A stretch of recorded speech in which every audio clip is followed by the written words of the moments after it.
Bonjour à toutes et à tous.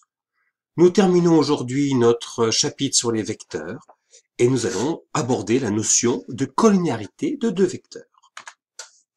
Alors, par définition, si je considère deux vecteurs u et v, eh bien dire que les vecteurs u et v sont collinéaires, c'est dire que l'un est le produit de l'autre par un réel. C'est-à-dire qu'il existe un réel k tel que vecteur u égale à k fois le vecteur v, ou alors tel que le vecteur v égale à k fois le vecteur u. Alors je suis obligé d'utiliser un ou parce qu'effectivement le vecteur nul est collinéaire à n'importe quel vecteur. Et donc si v est le vecteur nul et que je me contente de cette égalité, eh bien le vecteur u est obligé d'être nul pour être collinéaire au vecteur nul, ce qui n'est pas le cas. Donc je suis obligé de prendre ces deux versions à cause du vecteur nul. Donc retenir que deux vecteurs sont collinéaires, c'est seulement si, eh bien, U égale à KV, ou alors V égale à KV.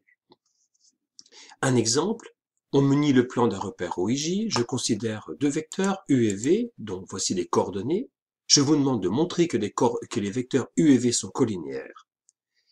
Et en deuxième question, je considère un vecteur W de coordonnées X pour abscisse et 3 pour ordonnée. Je vous demande de déterminer le réel X pour que les vecteurs V et W soient collinéaires. Vous pouvez faire pause dans la vidéo. Je vais donner une solution dans quelques instants. Alors, pour la première question, montrer que les vecteurs U et V sont collinéaires, il faut que je trouve un réel K tel que U égale à KV. Et bien, de manière évidente, si je prends K égale à moins 2, une fois moins 2, ça fait moins 2, deux fois moins 2, ça fait moins 4, j'ai bien V qui est égal à moins 2 fois le vecteur U. Et donc, U et V sont collinéaires. Là, j'ai bien V égale moins 2 fois le vecteur U. Alors, concernant la deuxième question, il faut que je détermine ce réel X pour que les vecteurs V et W soient collinéaires.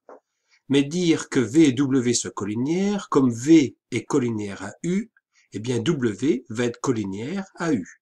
Effectivement, V il s'écrit K fois U, W il s'écrit K fois V, il faut que W s'écrive K fois V, qui lui-même est K' fois U, donc W c'est K fois K' fois U. Et donc j'ai bien W collinéaire à U. Ces vecteurs sont non nuls, donc je peux prendre n'importe quelle relation. Alors, il faut que je trouve un réel tel que W est égal à K fois le vecteur U, ou alors tel que U est égal à K fois le vecteur V. Donc 2 fois quelque chose pour faire 3. Eh bien 2 fois 3,5 fait 3. Et donc 1 fois 3,5, ça fait X, et donc X vaut 3,5. Alors une propriété, si je considère deux vecteurs U et V de coordonnées XY et X', eh bien U et V sont collinéaires si et seulement si leurs coordonnées sont proportionnelles. C'est-à-dire si et seulement si XY' égale X'Y. Alors pourquoi ceci? Eh bien dire qu'ils sont collinéaires d'après la définition que vous avez là, c'est dire que U égale à KV ou que V égale à KU. Donc au niveau des coordonnées, eh bien, l'abscisse de U, c'est K fois l'abscisse de V, donc X égale à KX', de même Y égale à KY', ou alors avec l'autre égalité, X' égale à KX et Y' égale à KY. En fait, ça, c'est équivalent à dire que les coordonnées des vecteurs sont proportionnelles. Le tableau que l'on a là est un tableau proportionnalité.